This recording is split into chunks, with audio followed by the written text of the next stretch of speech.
everybody? Esther back with another video. In today's video, we're going to talk about my first week of training back on a training program that I didn't do myself, and a couple of my goals and my focus for 2021. Let's do this.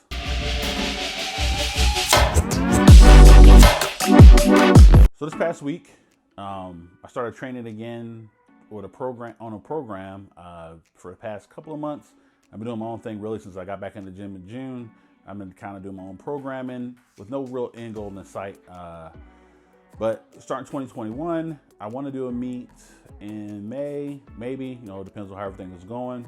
But at the very least, I want to do a mock meet in the May to June timeframe to kind of see where I'm at and how strong I am and like how my body's holding up. Also, one of my goals is to lose a little bit of weight, redistribute a little bit of things. Got a little bit of the dad bod going on, got a little bit of a gut. So I want to work on that, really count my calories, being more diligent with my diet. 2020 was kind of hard for everybody when it comes to the diet and everything going on. So I put on a few more pounds than I would like. So again, one of my goals this year is to lose a little bit of weight, tone up, kind of redistribute things, and kind of get back to where I want to be. I would like to be in like the 230s, hopefully. Like right now I'm running around 280, 275, 280.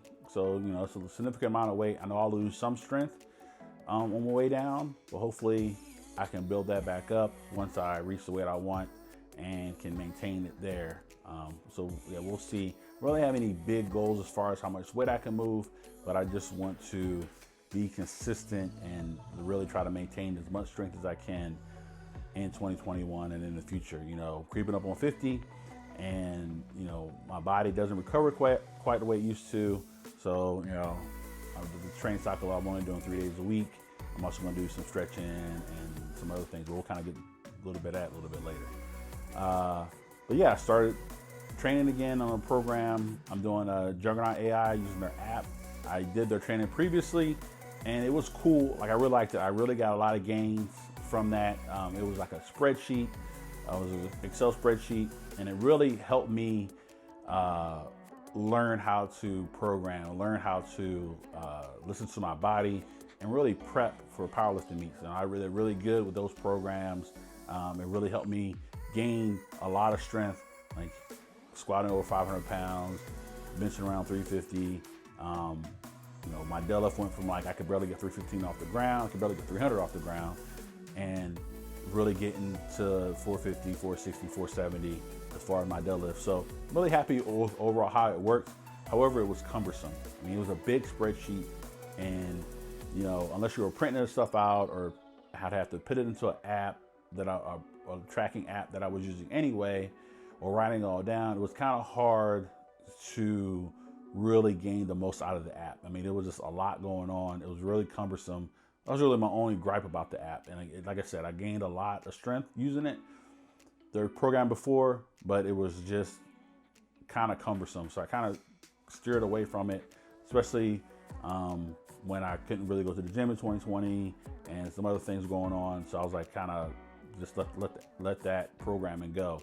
But I wanted in 2021 to start off programming again, letting somebody else do my programming, letting that be a guide where I don't have to really worry about it as much, and I can just kind of concentrate on building strength and taking care of my body, as far as recovery and those kind of things. So this is the first week, and so far so good. I really enjoy it. The app is really good. There's a couple little things I would like them to change, but it's only been a week, so I'm kind of want to give it a few weeks, probably like a month, 4 weeks of going through it and seeing how it really works for my training. But so far so good. It's very adaptive in training to how you're feeling. So it adjusts the weight, it adjusts how much you're doing so far, and how you're feeling with the weight and how you're feeling going into the workout. So it does a lot of adjustments on the fly, which is really good. I really like that. It gives me that feedback. It gives me a goal to kind of shoot for and to see how I'm feeling. Programming yourself, you can kind of get into your own head a little bit. And that was my biggest thing is, I'm not feeling this today, so I'll just change it to do something else. But having that structure back and then having this feedback in that structure is really helpful for me. So yeah, we'll see. Probably go do a little more in depth in a month, but yeah, so far so good. I'm really liking it. This week, it was just really working on weaknesses. It was like this is the hypertrophy portion of the training. So it's nothing crazy as far as weights, but it's a little bit of more higher reps and just working on like weak spots in the three main lifts. Like my biggest, when I fail squats, it's always like on my way back up. Not in the hole, but like as I come out of the hole, that's where I hit a sticking point. So I'm working on that with pause squats and working on with volume and really working on my quads to help push through that. Bench the same way. Like I get it on my chest. I can get it off my chest. Usually like a quarter of the way to halfway up, I stick, and it's pushing through that part that has really been hard for me. So we did scroll presses this week, and deadlifts. I can get it off the ground. It's usually just getting it off the ground, or as soon as I get off the ground, like really finishing the move off that I have my problems with, and grip. My grip isn't the greatest when it comes to deadlifts, so that's something else I need to work on. So we did deficit deadlifts this week. So it's really just getting me into the training and also helping me start working on weak points. So yeah, so let's go through my training this week, and then we'll talk about some other things. So this is day one, week one. Starting off with some squats, doing some volume, a little bit more weight than I have been doing for volume lately. I think I've only been doing like 315 or 330, I think at the most. And today I was doing like a top set of 365 of 8, and it took a lot out of me. I can't lie. It moved well, but it felt heavy, and I felt very winded. So something I need to just work on. One of the main things I know I need to work on is stamina when it comes to lifting.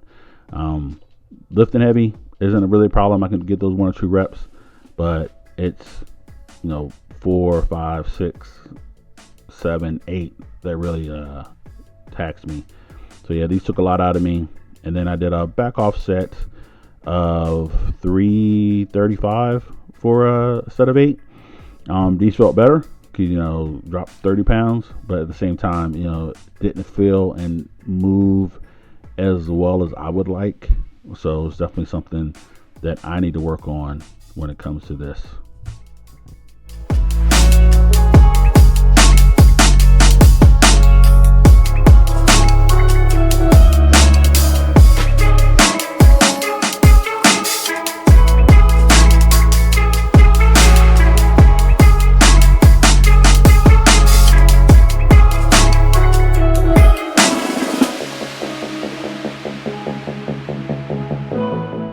So after squats, on this day I just did some accessory moves. Nothing too crazy. Some like bent over rows and some dumbbell bench. So nothing crazy on this day. Now we're on the second day workout of the week. The top set of 225 for 8 for Spoto press. Like I said, I have a tendency to stick not on my chest but kind of off my chest. So these really help with that. Felt good. And then I did 2 back off sets of 215 for 8. Again, nothing crazy, but it's just working on the fundamentals and building that base up. And then after that, I did some squats. These are more in line to what I like as far as sets and weight. So it's 295 for 3 sets of 5. And yeah, they felt pretty good. So on the last day, I did deficit. Started off with some deficit deadlifts, 275 for 6. I did 3 sets. Felt pretty good. I haven't really deadlifted in a while. I'm having a little bit issues with my sciatic nerve and everything. But yeah, these felt pretty good. So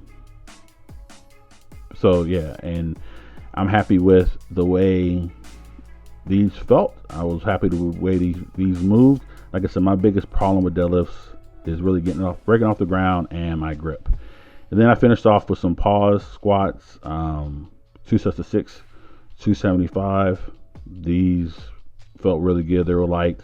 One of the things I need to work on as well with this programming is my RPE. You know, I really have a hard time gauging how many reps I have left in the tank. But, you know, I'll get there. It's just practice and really listening to my body and figuring that part out. And then I finished this workout off with incline bench. Again, nothing crazy, just some volume and working on the fundamentals, working on those weak points. And yeah, everything moved pretty well this week. So as you can see, training went pretty well. I was really happy with the way training went. It feels good. And like I said, it's only been a week though, so we'll see. Another thing big for 2021 besides my fitness is also going to be being more consistent, be it with YouTube and with my other hobbies that I really like. In the past couple of years, I've gotten into photography more, so I want to get more consistent with that. You know, I got the new R6. I got a few lenses. There's a couple more there's one or two that I kind of want to add that I'll end up probably just renting first, see how I like them before I add them to the arsenal. But yeah, I want to get more consistent with photography, going out, taking pictures at home, really working on editing and stop rushing everything. I have a tendency to rush. I have a tendency to want everything to be done now. So that's one of the things for 2021 for me to work on is patience and being more consistent in these things. And yeah, and being more consistent with YouTube, doing a couple videos a week, and not so much worrying about like what kind of videos I'm putting out, just putting out videos that I like doing the things that I like to do, things that interest me. You know, YouTube isn't something I'm worried about it being a job. It's not something that, you know, I want to be able to just become a YouTuber. I just want to be creative and have this creative outlet, and that's what YouTube is for me. So those are my things for 2021. Let me know what your goals are for 2021. You know, not so much your resolutions, because you know, we always come with these resolutions and we never stick through them. To me, it's like goals. Like I really want to be a goal setter in the future. So what are your goals for 2021? Let me know in the comments below. Like, comment, and subscribe. Till next time.